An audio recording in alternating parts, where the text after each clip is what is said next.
2036 में दुनिया वायरस महामारी से तबाह हो चुकी होगी। पृथ्वी के पारिस्थितिकी तंत्र नष्ट हो चुके हैं, सरकारें और शहर ढह चुके हैं और मानव आबादी बहुत कम हो चुकी है। लगभग 6 बिलियन लोग संक्रमित हो चुके हैं और उनके मस्तिष्क को नुकसान पहुंचा है, जो उन्हें हिंसक नरभक्षी में बदल देता है, जिन्हें जीरो के नाम से जाना जाता है। दुनिया का ज्यादातर हिस्सा बंजर है, इसलिए मानवता फ्रीहोल्ड नामक दीवार वाले शहरों में रहती है। लंदन में जेड विश्वविद्यालय के लिए एक शोधकर्ता के रूप में काम करती है, जो सर्वनाश से पहले की कलाकृतियों के शोध और संरक्षण के लिए समर्पित संगठन है। उसका प्रोजेक्ट जीरोस में किसी भी नए उत्परिवर्तन को रिकॉर्ड करना है, इसलिए वह बहुत समय इधर उधर घूमने में बिताती है और केवल अपने साथी अर्जुन और अपनी बेटी बी को वीडियो कॉल पर ही देखती है। जेड अपनी गंध को छिपाने के लिए परफ्यूम लगाती है और एक खरगोश के साथ प्रयोग करने के लिए बाहर जाती है। अपना कैमरा सेट करने के बाद वह खरगोश पर खून की एक बूंद डालती है और उसे खुले क्षेत्र के बीच में छोड़ देती है। जीरो का एक झुंड खून को सूंघता है और खरगोश का पीछा करना शुरू कर देता है, जो जीरो के एक दूसरे से टकराने पर भाग जाता है। जेड ने देखा कि उनमें अभी भी कोई समन्वय कौशल या पैक संरचना नहीं है। जब वह जाने की कोशिश करती है तो गलती से उसके हाथ पर खरोंच लग जाती है और खून की गंध से जीरो तुरंत सतर्क हो जाते हैं। पीछा शुरू होता है और जेड जितनी तेजी से भाग सकती है भागती है, लेकिन जीरो फिर भी उस पर कूदने में कामयाब हो जाता है। वह तब तक उससे लड़ती है जब तक वह उससे सुरक्षा घेरे में वापस धकेल नहीं देती, जहां आग फेंकने वाले सक्रिय हो जाते हैं और भीड़ को जला देते हैं। जब वे सभी मर जाते हैं तो लाल धुआं आग को बुझा देता है।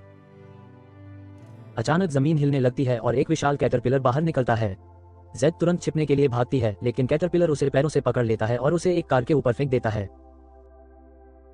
जब वह जीव उससे मारने वाला होता है तो 3 हथियारबंद लोग आते हैं और गोली चलाते हैं, जिससे वह जल्दी से मर जाता है। फिर वे ये सुनिश्चित करने के लिए जेड की जांच करते हैं कि वह ठीक है और उसकी कलाई पर एक टैटू देखकर चौंक जाते हैं, जिसका मतलब है कि वह शुरुआती प्रकोप से बची हुई है। ये सब 14 साल पहले 2022 में शुरू हुआ था। महामारी से 3 महीने पहले आधे जुड़वा बच्चे जेड और बिली न्यू रैकून सिटी चले गए, क्योंकि उनके पिता एल्बर्ट लंबे समय के बाद अम्ब्रेला कॉर्पोरेशन के कार्यकारी बोर्ड में अपनी नौकरी पर लौट आए हैं।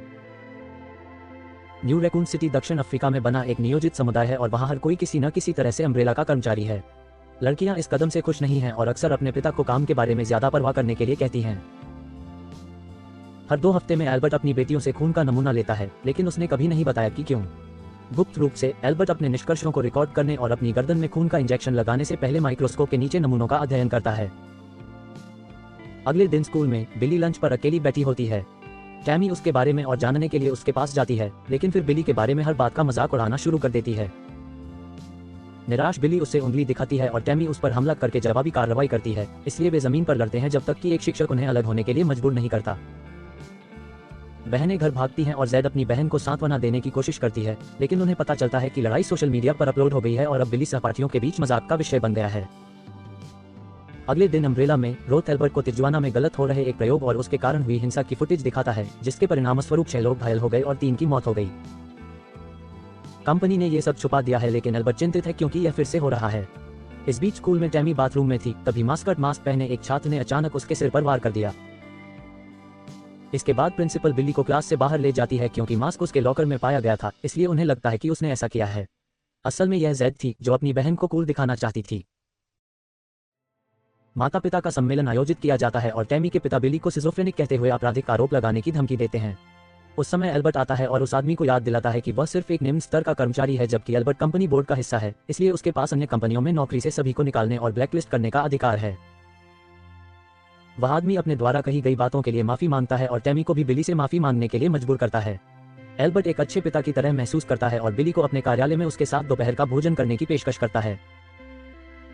स्कूल के बाद बिली अम्ब्रेला जाती है। जब वह गलियारों से गुजरती है तो वह अलग अलग कंपनी की परियोजनाओं को देखती है, जिसमें मेडिकल मशीनों से लेकर भलू होलोग्राम तक शामिल है, जो दवा बेचता है।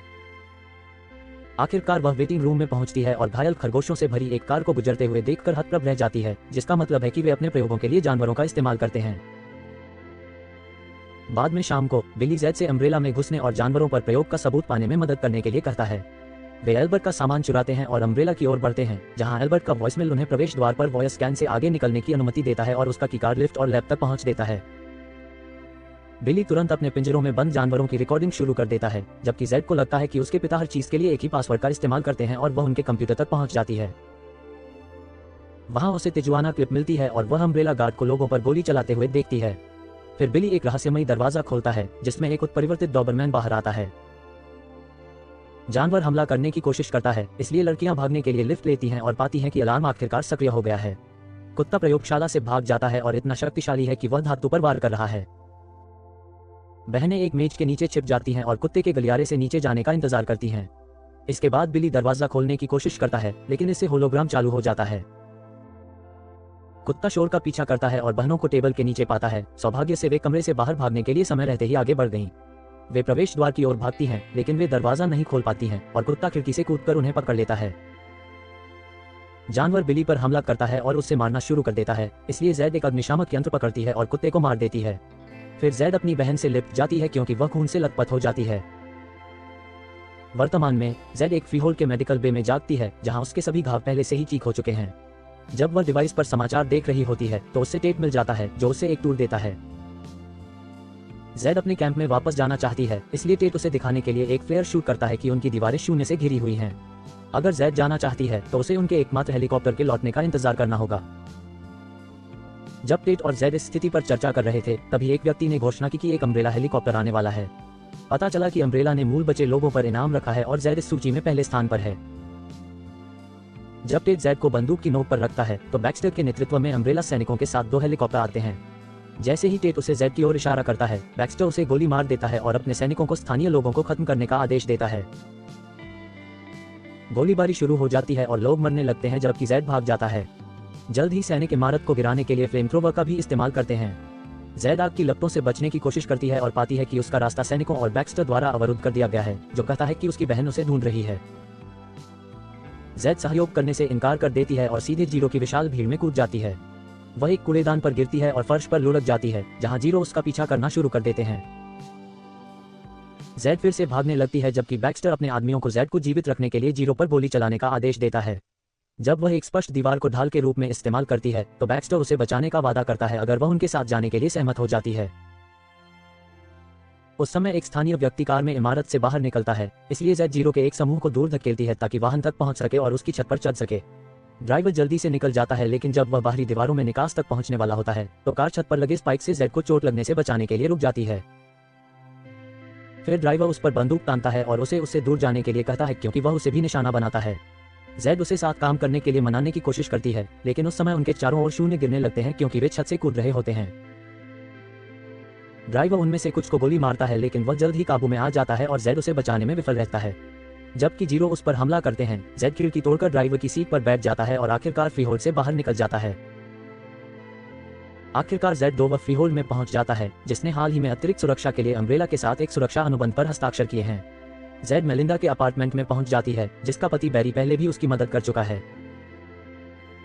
बैरी वहां नहीं है, लेकिन मेलिंडा उससे अंदर आने और अपना टैबलेट इस्तेमाल करने की अनुमति देती है। जैड अर्जुन को फोन करके उसे चेतावनी देती है कि अम्ब्रेला उसका पीछा कर रहा है और वह उसे चैनल पार करके कैलाइस जाने की सलाह देता है, जो ब्रदरहुड नामक संगठन का क्षेत्र है। उस समय जैड को एक अजीब सी आवाज सुनाई देती है और वह बाथरूम में घुसती है, जहां उसे बैरी की हथकड़ी लगी हुई मिलती है, जो अब जीरो बन चुका है। मेलिंडा बताती है कि उसने खुद को जंजीरों में इसलिए बांधा क्योंकि उसे बीमार महसूस हो रहा था और उसे लगा कि वह संक्रमित है। वह ये भी कहती है कि बैरी के पास तस्करों से जुड़े सभी संपर्कों वाली किताब है, इसलिए अगर जैड को भागना है तो उसे वापस लाना होगा। जैड बेतरतीब घरेलू सामान लेकर बाथरूम में घुसती है और देखती है कि मेलिंडा अपनी बिल्लियों को बैरी को खिला रही है। जब वह उसे मारने वाला होता है तो जैड उसे पीछे से मार देती है। जैड के जाने के बाद बैक्स्टर आता है और मेलिंडा से पूछताछ करता है।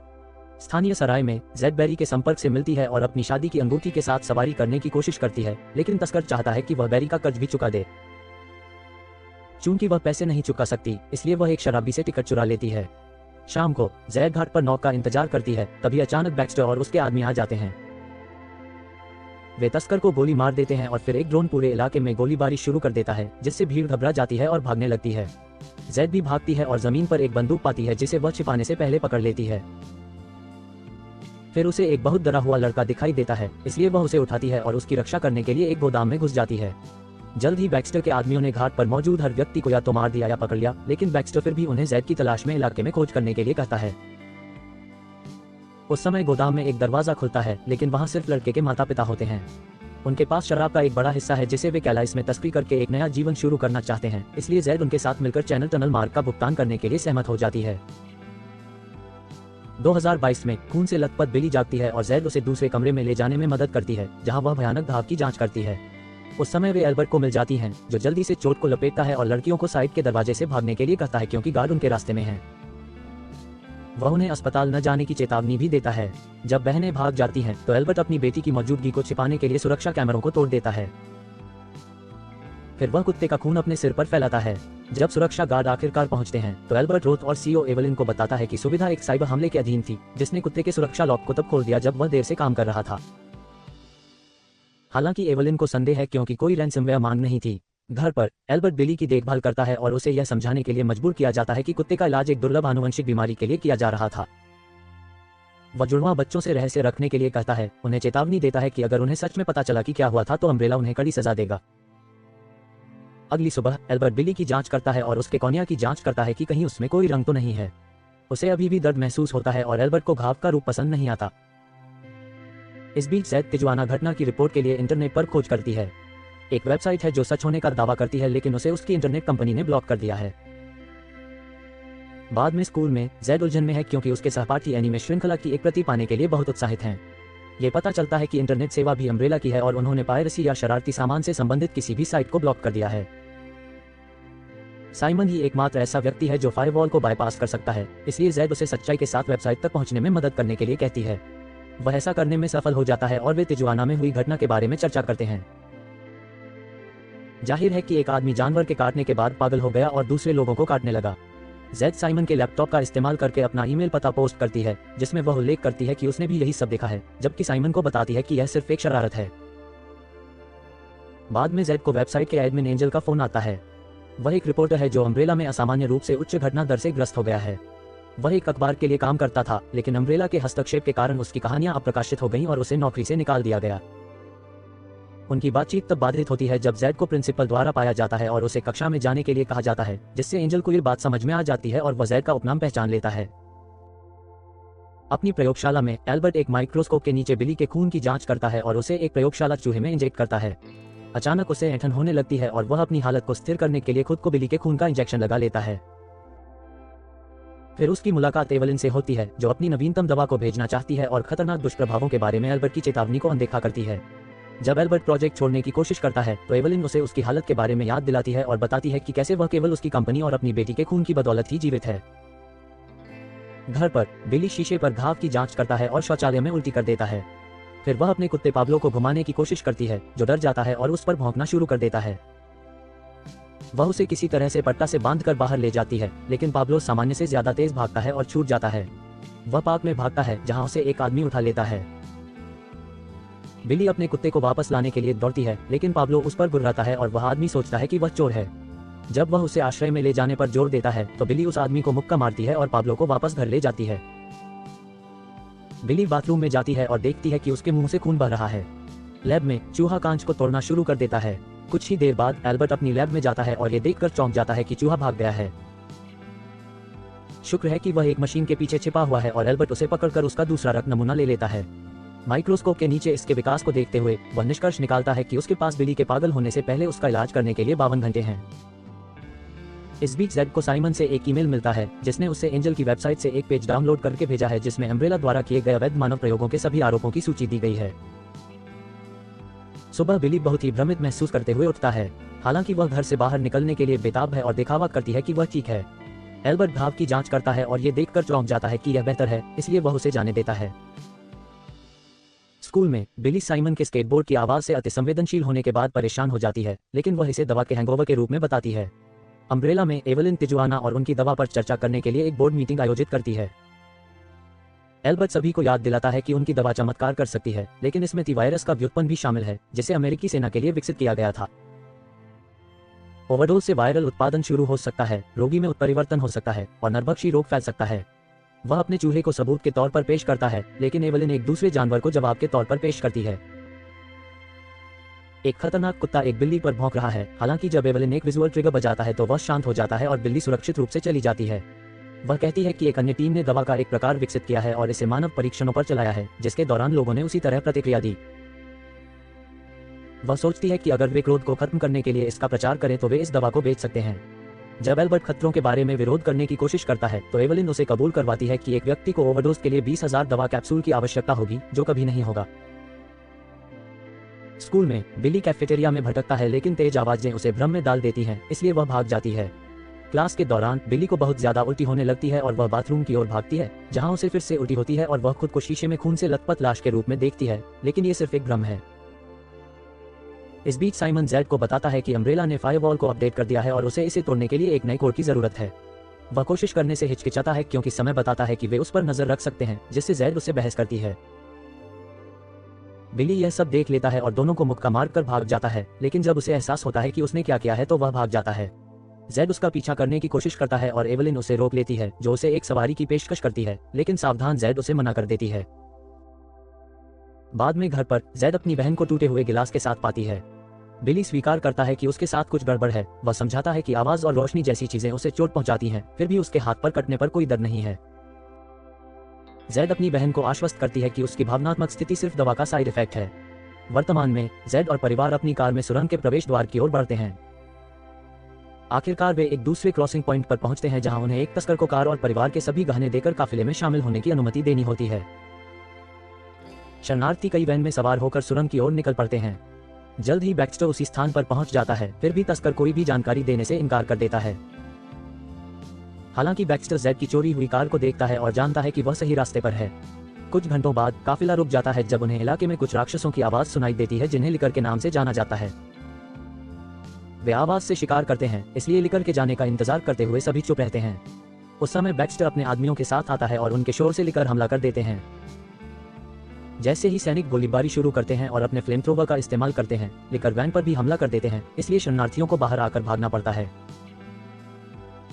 अपनी बंदूक का इस्तेमाल करके जेड तस्करों को गोली चलाने में मदद करती है, जो दोनों तरफ के बहुत से लोगों को मार रहे हैं। अंत में केवल एक तस्कर जीवित बचता है, इसलिए वह और जेड लड़के के परिवार को इकट्ठा करने और सर्विस हैच के माध्यम से भागने में सफल हो जाते हैं। बैक्स्टर और उसके आदमियों को राक्षसों से निपटने के लिए छोड़ देते हैं। फिर जेड के समूह को बाढ़ वाली सुरंगों से गुजरना पड़ता है। जब वे आखिरकार एक सूखे क्षेत्र में पहुंचते हैं तो लड़का बीमार महसूस करने लगता है और गुर्राने लगता है, जिससे उन्हें एहसास होता है कि वह संक्रमित है। अचानक तस्कर उन पर चिल्लाता है कि भागो, क्योंकि उसे एक बहुत बड़ी मकड़ी मिली है। जब वह उस जीव द्वारा मारा जाता है तो बाकी लोग भागकर छिप जाते हैं, लेकिन वे मकड़ी को करीब आते हुए सुन सकते हैं। पिता एक पाइप पाता है और राक्षस से लड़ने के लिए निकल पड़ता है ताकि उसका परिवार बच सके। वह मकड़ी को मारने में सफल हो जाता है, लेकिन ये पर्याप्त नहीं होता और जीव उसे 2 भागों में विभाजित कर देता है। जेड गोली चलाती है, लेकिन उसकी गोलियां खत्म हो जाती हैं, इसलिए वह मां और बच्चे के साथ भागती है। मकड़ी उनका पीछा करती है और जब वह काफी करीब पहुंच जाती है तो जेड उस पर शटर गिरा देती है, जिससे वह मर जाती है। बाद में मां ने घोषणा की कि वह अपने बेटे को छोड़ने से इनकार करती है, इसलिए जेड अकेले ही अपनी यात्रा जारी रखती है। आखिरकार वह सर्विस टनल से बाहर निकलती है और बैक्स्टर को अपना इंतजार करते हुए पाती है। उस समय ब्रदरहुड प्रकट होता है और बैक्स्टर को गोली मारकर उसके सभी आदमियों को पकड़ लेता है। जेड को गलती से बैक्स्टर की टीम का हिस्सा समझ लिया जाता है और वह भी बाहर हो जाती है। 2022 में तिजुआना में एंजल एक मृत फैक्ट्री कर्मचारी की पत्नी का साक्षात्कार ले रहा है। वह बताती है कि कैसे उसे काम पर काट लिया गया, घाव के आसपास दाने हो गए और वह प्रकाश और ध्वनि के प्रति अति संवेदनशील हो गया। वह अधिक से अधिक आक्रामक होता गया और 3 दिनों के बाद उसने कथित तौर पर लोगों को मार डाला। महिला एंजल को एक USB ड्राइव थमाती है, जिस पर रैकून सिटी इंसिडेंट नामक एक दस्तावेज और विस्फोट की तस्वीर होती है। घर पर जेड को साइमन से एक संदेश मिलता है, जिसमें उसे पार्टी में आमंत्रित किया जाता है। बिली बीमार महसूस करता है, लेकिन फिर भी घोषणा करता है कि उन्हें जाना चाहिए, क्योंकि अगर वह मरने वाली है तो पहले से ही मौज मस्ती कर लेना बेहतर होगा। पार्टी एक बिल्डिंग साइट पर हो रही है, जहां साइमन स्केटबोर्ड ट्रिक में विफल हो जाता है। बिली उसके स्टंट की नकल करता है और उसे सही तरीके से करके सभी को प्रभावित करता है। इस बीच एंजल जेड का पता ट्रैक करता है और सोशल मीडिया पर विभिन्न स्थानीय लोगों का अनुसरण करते हुए डिलीवरी वैन में नए रैकून सिटी में घुसपैठ करता है। एंजल को सुरक्षा कैमरों पर पकड़ा जाता है और रोथ एवलिन को एक तस्वीर भेजता है, जो तुरंत उसे पहचान लेती है। घर पर एल्बर्ट बिली के लिए एक इंजेक्शन लाता है, लेकिन पाता है कि लड़कियां आसपास नहीं हैं। वह उन्हें संदेश भेजने की कोशिश करता है, लेकिन वे जवाब नहीं देती। शाम को एंजल सोशल मीडिया से ली गई तस्वीरों की बदौलत उसे ढूंढ लेता है और हर कोई उसे गार्ड समझकर भाग जाता है। जुड़वां बच्चे भागने की कोशिश करते हैं, लेकिन एंजल उनका पीछा करता है और उन्हें चेतावनी देता है कि वे खतरे में हैं और बताता है कि पहले रैकून सिटी का क्या हुआ था। उन्होंने कहा कि यह गैस रिसाव के कारण हुए विस्फोट से नष्ट हो गया था, लेकिन एंजल बताता है कि यह सरकार द्वारा पहली बार वायरस के बाहर आने की घटना को छिपाने के लिए किया गया एक परमाणु हमला था। एल्बर्ट वहां था और 2009 में उसकी मृत्यु हो गई। जुड़वां बहनों के अस्तित्व का कहीं कोई रिकॉर्ड भी नहीं है। उस समय एंजल बिली को पकड़ता है और घाव देखता है, इसलिए बहनें घबरा जाती हैं और भाग जाती हैं। एंजल उनका पीछा करने की कोशिश करता है, लेकिन छतरीदार गार्ड उसे घेर लेते हैं। बाद में एवलिन एंजल से पूछताछ करती है, जो उसे कर्मचारी की पत्नी के गायब होने और सभी प्रयोगों के बारे में बताती है। सड़कों पर जुड़वां बच्चे भागना जारी रखते हैं, लेकिन बिली को अजीब महसूस होता है और वह कांपने लगता है। उसे लगता है कि वह बदलने वाली है, लेकिन समय बीत जाता है और वह ठीक रहती है। 2036 में जेड, बैक्स्टर और उसके आदमियों को ब्रदरहुड के काफिले में ले जाया जाता है, जबकि उन्हें पता चलता है कि विधर्मियों को उल्टा सूली पर चढ़ाया जाता है। हालांकि बैक्स्टर बहुत चिंतित नहीं है, क्योंकि उसके हाथ में एक चिप है और उसे लगता है कि अम्ब्रेला रास्ते में है। अंततः उन्हें एक जेल में ले जाया जाता है, जहां ब्रदरहुड ने लगभग 300 जीरो को जंजीरों में जकड़ रखा है। कैदी ब्रदरहुड के नेता से मिलते हैं, जो मानते हैं कि प्लेग मनुष्य के पाखंड के लिए भगवान का न्याय है और जीरो बदले हुए पापी हैं, जिन्हें अन्य पापियों को मारने के लिए बनाया गया है, ताकि दुनिया को चुने हुए लोगों के लिए छोड़ दिया जाए। जेड और बैक्स्टर को पीटा जाता है और एक कोठरी में फेंक दिया जाता है, और जेड जीरो को देखती है, हैरान होती है कि वे जेल को शक्ति देने वाले तंत्र को स्थानांतरित करते समय एक संगठित तरीके से काम कर रहे हैं। अचानक बैक्स्टर के एक आदमी को उसके सेल से बाहर खींच लिया जाता है और चेनसॉ से हिंसक तरीके से टुकड़ों में काट दिया जाता है, फिर टुकड़ों को खाने के लिए जीरो पर फेंक दिया जाता है। जीवों में से एक मदर जीरो है, जो दूसरे जीरो को फिर से काम करने के लिए चीखने से पहले खाती है। जेड को एहसास होता है कि वह उन्हें नियंत्रित कर रही है, जिसका मतलब है कि वायरस विकसित होता है। भयभीत बैक्स्टर जेड से भागने में मदद करने के लिए कहता है, बदले में उसे मृत घोषित कर देता है। साथ में वे सेल के दरवाजे को धक्का देकर उससे टिका से हटा देते हैं और तुरंत गलियारे पर मौजूद 2 गार्डों को मार देते हैं।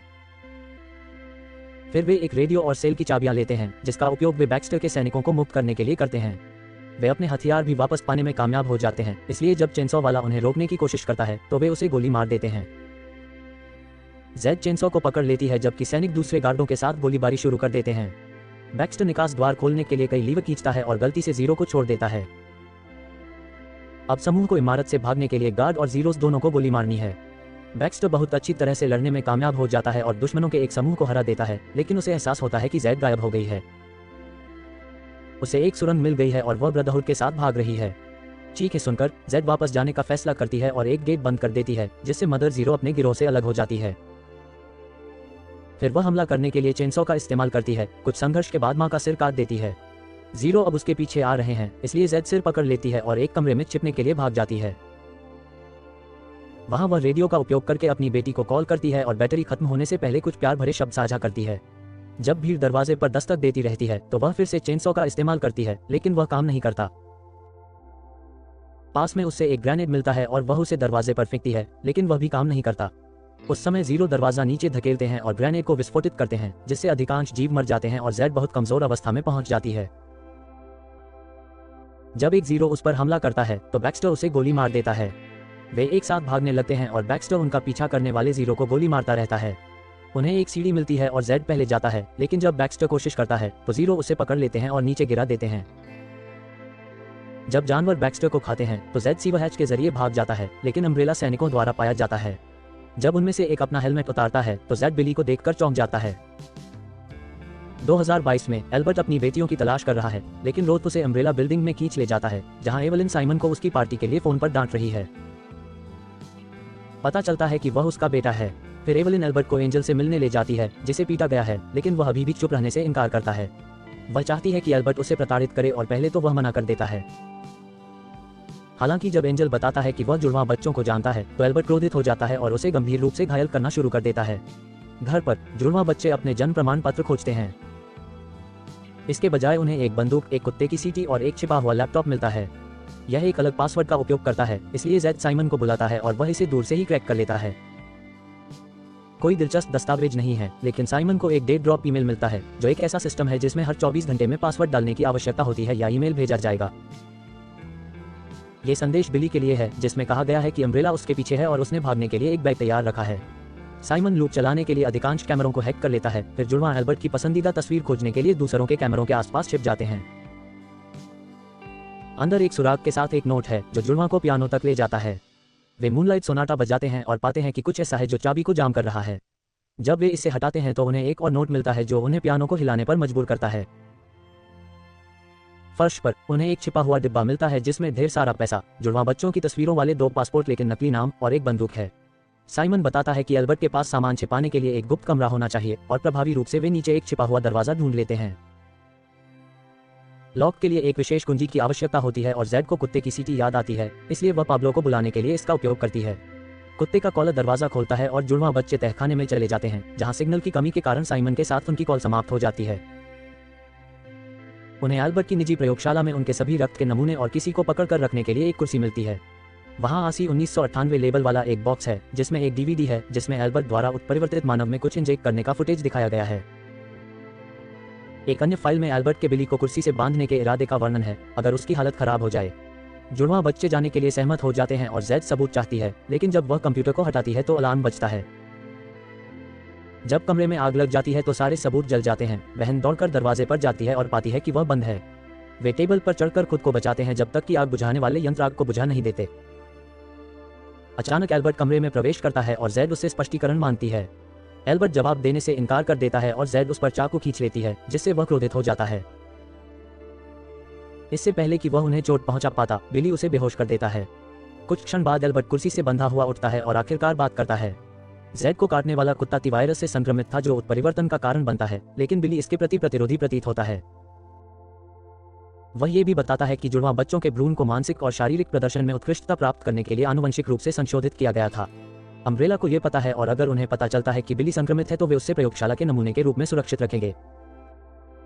एल्बर्ट उनसे एंजल के बारे में पूछता है और बहनें पुष्टि करती हैं कि वह बिली के बारे में जानता है, इसलिए एल्बर्ट कहता है कि उसे बचाने की जरूरत है इससे पहले कि वह एवलिन को बताए और लड़कियां उसे छोड़ने के लिए सहमत हों।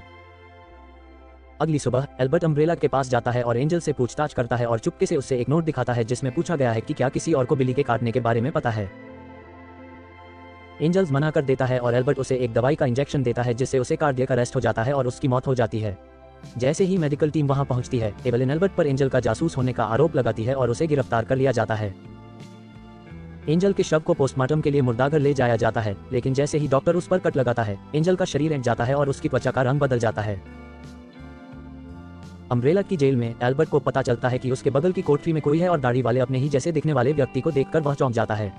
2036 में जेड को अम्ब्रेला के अड्डे पर बंद कर दिया जाता है और बिली उससे पूछताछ करता है जो एवलिन के लिए उसके विश्व वर्चस्व लक्ष्य पर काम कर रहा है। अचानक बिली अन्य गार्डों को दूर भेज देता है और अपना लहजा बदल देता है, ये स्वीकार करते हुए कि उसने अम्ब्रेला को चुनकर गलती की थी और जेड वायरस से प्रतिरक्षित है, लेकिन वह नहीं है, ये बस उसके अंदर धीरे धीरे बढ़ रहा है। बिली फिर जेड को छोड़ देता है क्योंकि वह उसे बताती है कि यूनिवर्सिटी सर्च टीम को कहां ढूंढना है और उसके हाथ से अम्ब्रेला ट्रैकिंग चिप काट देता है ताकि वह आजादी से भाग सके। बिली को मुक्का मारने के बाद जेड मदर जीरो का कटा हुआ सिर इकट्ठा करती है और भाग जाती है। आखिरकार जेड तट पर पहुंचती है और यूनिवर्सिटी सर्च टीम उसे ढूंढ लेती है जो उसे जल्दी से अपने जहाज पर ले जाती है। वहां जेड आखिरकार अपने परिवार से मिल जाती है।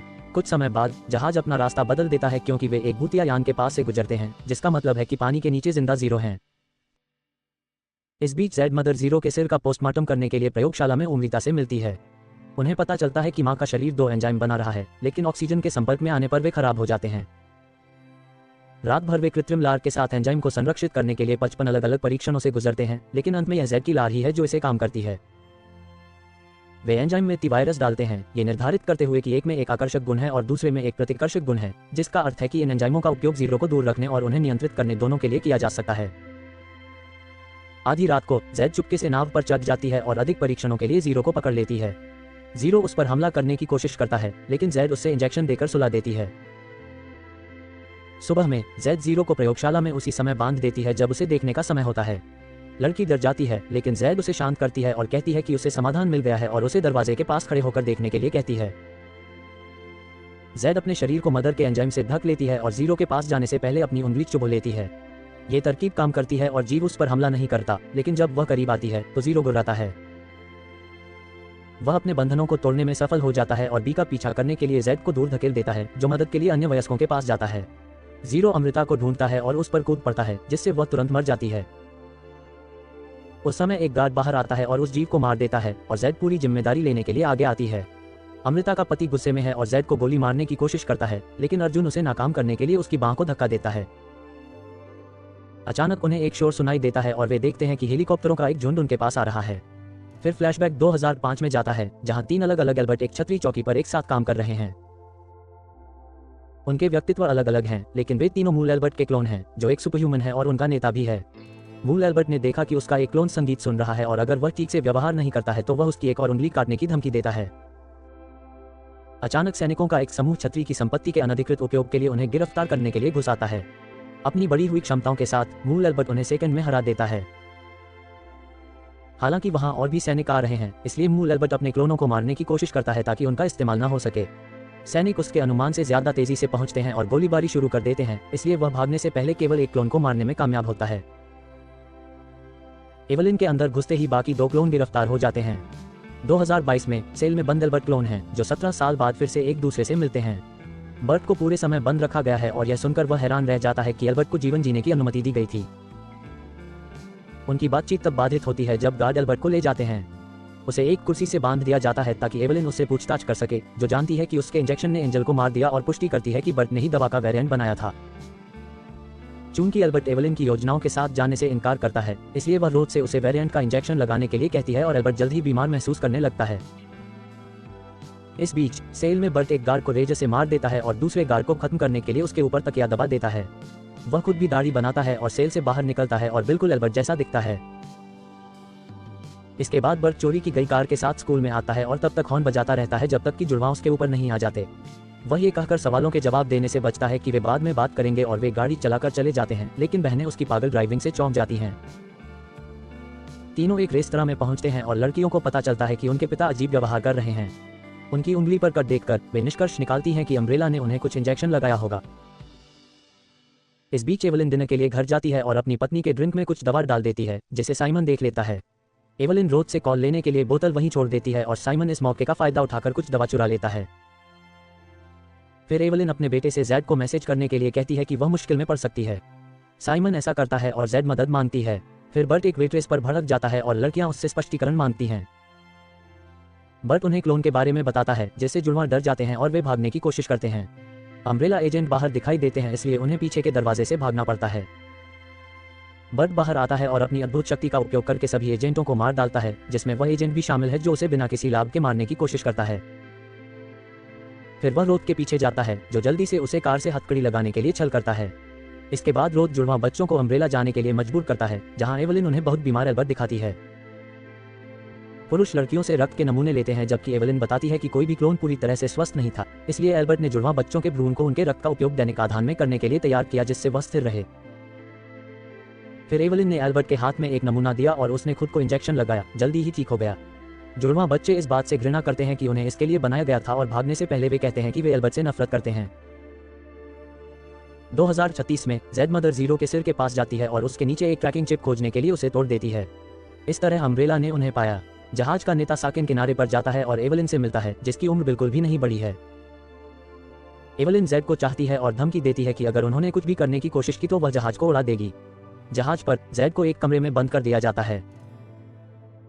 जब भी मिलने आता है तो जेड उसे एक छिपा हुआ हरा डफल बैग लेने और जहाज छोड़ने के लिए कहती है।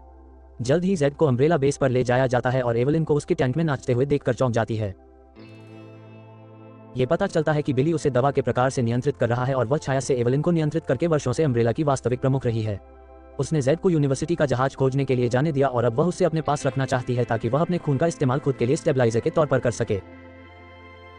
बिली एवलिन को नियंत्रित करता है कि वह एक गार्ड को जहाज जब्त करने का आदेश दे और जब जेड विरोध करती है तो गार्ड उसे पकड़ लेता है। फिर जेड फर्श पर एक बोतल फेंकती है, जिससे आकर्षक इंजन निकलता है। जल्द ही जीरो की एक बड़ी भीड़ क्षेत्र पर हमला करती है, जिससे सैनिक भारी पड़ जाते हैं क्योंकि उनके पास इतने सारे दुश्मनों से निपटने के लिए पर्याप्त हथियार नहीं होते। जैसे जैसे सैनिक एक एक करके मारे जाते हैं, जहाज हमला देखता है और उड़ान भरता है, जिससे पता चलता है कि उनके पास पानी के नीचे एक बहुत बड़ा संक्रमित मगरमच्छ है। 2022 में एवलिन बर्ट को वापस उसके सेल में ले जाती है और उसे एक नया प्रोजेक्ट देती है, क्योंकि वह एक टैंक में एक अजीबोगरीब मानव जैसा प्राणी दिखाती है। इस बीच रोथ जुड़वा बच्चों को उनके घर छोड़ देता है और कहता है कि उनके पास सामान पैक करने और कार में वापस आने के लिए 5 मिनट हैं। जाहिर है कि वे भागना चाहते हैं, इसलिए जेड रोथ का ध्यान भटकाती है, जबकि बिली असहनीय चक्कर से जूझते हुए एल्बर्ट द्वारा उनके लिए छोड़ा गया बैग वापस ले लेता है। इसके बाद वे खिड़की से चुपके से बाहर निकलते हैं, लेकिन रोथ उन्हें रंगे हाथों पकड़ लेता है। अचानक बिली पागल हो जाता है और रोथ पर हमला करता है, इसलिए जेड उसकी मदद करने की कोशिश करती है, लेकिन रोथ जल्दी से उन दोनों को नीचे गिरा देता है। सुदृढ़ीकरण करीब आ रहा है, इसलिए बिली जेड को रोथ से फिर से निपटने से पहले भागने के लिए कहता है। जेड भागने में सफल हो जाती है और बिली को पकड़ लिया जाता है। उसे अम्ब्रेला ले जाया जाता है, जहां एवलिन उसे ठीक करने का वादा करके उसे बहकाती है।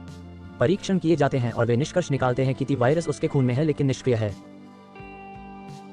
फिर बिली को कुछ ऐसा इंजेक्शन दिया जाता है जिससे वह ऐंठन और चीखने लगती है। इस बीच साइमन अपनी मां के असामान्य व्यवहार से चिंतित है। जेड पाब्लो के साथ आती है और साइमन को सब कुछ बताती है, जिससे उसे एहसास होता है कि दवा उसकी मां के साथ क्या कर रही है। खाना बनाते समय महिला गलती से अपनी उंगली पका लेती है, फिर भी उसे कोई दर्द महसूस नहीं होता। साइमन एवलिन को कॉल करता है और स्पष्टीकरण मांगता है, जिससे वह भड़क जाती है और अपना असली रूप दिखाती है। क्रोधित होकर साइमन फोन काट देता है और जेड की मदद करने के लिए सहमत हो जाता है। अम्ब्रेला की बिल्डिंग के ताले तोड़ देता है।